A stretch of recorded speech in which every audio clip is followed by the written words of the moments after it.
The Achaemenid Empire, also known as the First Persian Empire, was one of the largest and most significant empires in world history, stretching at its height from the Balkans in Eastern Europe to the Indus Valley in modern-day Pakistan. Founded by Cyrus the Great in the 6th century BCE, the empire is recognized for its military conquests, administrative innovations, cultural achievements, and influence on subsequent empires, particularly the Hellenistic and Roman empires. The Achaemenid Empire became a symbol of centralized governance and cultural diversity, influencing not only the ancient world but also the development of future empires. This essay explores the historical development, governance, culture, military, and legacy of the Achaemenid Empire, which lasted from approximately 550 BCE until its conquest by Alexander the Great in 330 BCE. Historical background and founding. The Achaemenid dynasty derived its name from Achaemenes, a semi-legendary figure regarded as the dynasty's founder. However, the true political rise of the Achaemenids came with the ascension of Cyrus II, Cyrus the Great, in 559 BCE. Initially the king of Anshan, a Persian vassal state under the Median Empire, Cyrus challenged the Medes' dominance and, in 550 BCE, defeated the Median king Astyages. This victory united the Persian and Median peoples under Cyrus's rule and marked the beginning of the Achaemenid Empire. Cyrus then embarked on an ambitious series of conquests that expanded the empire significantly. In 547 BCE, he defeated Croesus, the wealthy king of Lydia, in what is now western Turkey. Lydia's annexation brought the empire into closer contact with the Greek world, initiating a relationship that would become crucial in the ensuing centuries. In 539 BCE, Cyrus captured Babylon, one of the greatest cities of the ancient Near East, marking a monumental moment in world history. His conquest of the Neo-Babylonian Empire extended Persian rule into Mesopotamia, Syria, and Palestine. Notably, Cyrus's approach to governance was relatively lenient compared to previous rulers. He is famous for freeing the Jewish exiles in Babylon and allowing them to return to Jerusalem, as mentioned in the Hebrew Bible, the Book of Ezra. This policy of tolerance towards different cultures and religions earned Cyrus a reputation as a liberator rather than a conqueror. Cyrus's reign ended in 530 BCE when he died during a campaign against the Masajdi, a nomadic tribe in Central Asia. His son, Cambyses II, succeeded him and continued the empire's expansion, notably by conquering Egypt in 525 BCE. Cambyses adopted the title of pharaoh and respected Egyptian religious traditions, a strategy in keeping with his father's approach to governance. However, Cambyses' reign was cut short in 522 BCE by his sudden and mysterious death. The empire faced a period of internal instability, with various factions vying for power. It was Darius I, Darius the Great, a distant relative of governance and administration. One of the most remarkable aspects of the Achaemenid Empire was its sophisticated system of governance, which enabled the administration of a vast, diverse, and multi-ethnic realm. Darius I, who ruled from 522 to 486 BCE, played a crucial role in formalizing the empire's administrative structure. Recognizing the challenges of ruling such a large empire, Darius divided the empire into roughly 20 satrapies, or provinces. Each satrapy was governed by a satrap, who was usually a member of the royal family or a trusted noble. The satraps were responsible for collecting taxes, maintaining law and order, and securing the province's borders. Darius also established a complex bureaucracy to manage the empire's affairs.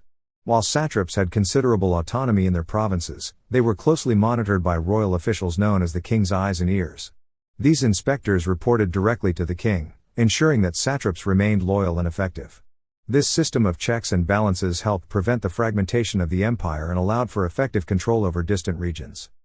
One of Darius's key innovations was the regularized tribute system. Each satrapy was assessed based on its resources and wealth, and taxes were levied accordingly. This system ensured a steady flow of revenue to the central treasury, which was stored in the imperial capitals of Susa, Persepolis, and Ecbatana. In return for paying tribute, subject peoples were allowed a high degree of local autonomy. They could maintain their own customs, languages, and religious practices, so long as they remained loyal to the empire. To further enhance the cohesion of the empire, Darius developed an extensive road network, the most famous of which was the Royal Road. This road stretched over 2,500 kilometers from Sardis in Lydia, modern-day Turkey, to Susa in southwestern Iran. The Royal Road facilitated the rapid movement of troops, officials, and goods across the empire. Relay stations placed along the road allowed royal couriers to travel swiftly, covering vast distances in a matter of days. Herodotus, the Greek historian, famously remarked on the efficiency of this system, saying, neither snow, nor rain, nor heat, nor darkness of night prevents these couriers from completing their appointed journey with all speed. Darius also introduced a standardized system of weights and measures, which helped promote trade across the empire. He minted gold coins known as darics and silver coins called sigloi, which became widely used throughout the empire and facilitated commercial transactions. The establishment of a common currency and standardized measures was crucial for economic integration, allowing the empire to function as a coherent economic unit. Religion and culture. Religion played a central role in the Achaemenid Empire, though the empire's rulers practiced a remarkable degree of religious tolerance. The Achaemenid kings, particularly Darius I and Xerxes I, were adherents of Zoroastrianism, a monotheistic religion that originated in Persia. Zoroastrianism, founded by the prophet Zoroaster, or Zarathustra, emphasized the dualistic struggle between Ahura Mazda, the god of truth and light, and Angra Mainyu, the spirit of chaos and evil. This cosmic battle between good and evil was a central theme in Zoroastrian theology. Zoroastrianism had a profound influence on Achaemenid kingship. The kings presented themselves as chosen by Ahura Mazda to bring order and justice to the world. This idea of divine kingship was enshrined in royal inscriptions, such as the Behistun inscription, where Darius I credits Ahura Mazda for his victories and right to rule. However, despite their personal adherence to Zoroastrianism, the Achaemenid rulers allowed their subjects to continue practicing their own religions. This religious tolerance was a hallmark of Achaemenid governance, and it contributed to the empire's stability by reducing the likelihood of rebellion among diverse subject peoples. One of the most striking examples of Achaemenid religious tolerance was the empire's relationship with the Jews. After conquering Babylon in 539 BCE, Cyrus the Great permitted the Jewish exiles to return to their homeland and rebuild the temple in Jerusalem, an event recorded in the Hebrew Bible. This act earned Cyrus a positive reputation in Jewish tradition, and he is even referred to as a Messiah, anointed one, in the book of Isaiah. Culturally, the Achaemenid Empire was a melting pot of influences, reflecting the diversity of its subjects. The empire's art and architecture were eclectic, incorporating elements from Persian, Median, Mesopotamian, Egyptian, and Greek traditions. One of the most magnificent examples of Achaemenid architecture is Persepolis, the ceremonial capital built under Darius I and his successors. Persepolis was a grand complex of palaces, audience halls, and treasury buildings adorned with intricate reliefs depicting processions of people from various subject nations bringing tribute to the Persian king. These reliefs symbolize the empire's vast diversity and the central role of the king as a unifying figure. In addition to its architectural achievements, the Achaemenid Empire is renowned for its monumental rock reliefs and inscriptions. The most famous of these is the Behistun inscription, carved into a cliff face in western Iran. This trilingual inscription, written in Old Persian, Elamite, and Akkadian, recounts Darius I's rise to power and his suppression of various revolts. The Behistun inscription not only served as a powerful piece of royal propaganda but also played a crucial role in the decipherment of cuneiform script in modern times, much like the Rosetta Stone did for Egyptian hieroglyphs. Military power and expansion. The Achaemenid Empire's military prowess was one of the primary factors behind its expansion and long-term survival. The empire maintained a large and diverse army, drawing soldiers from the various regions it controlled, including Persians, Medes, Babylonians, Egyptians, Greeks, and Scythians. This diversity allowed the Achaemenid army to adapt to different forms of warfare and environments, from the mountains of Asia Minor to the deserts of Egypt. The backbone of the Achaemenid military was the elite force known as the Immortals. This unit of 10,000 highly trained soldiers served as the king's personal guard and as shock troops in battle. The Immortals were distinguished by their discipline, heavy armor, and ability to fight in various terrains. They were also symbolic of the king's power and were present at major battles throughout the empire's history. The Achaemenid Empire also developed a formidable navy, particularly under Xerxes I, who used a fleet composed of ships from subject nations such as Phoenicia, Egypt, and the Greek coastal cities of Asia Minor. This naval power played a crucial role during the Greco-Persian Wars, especially in the invasion of Greece.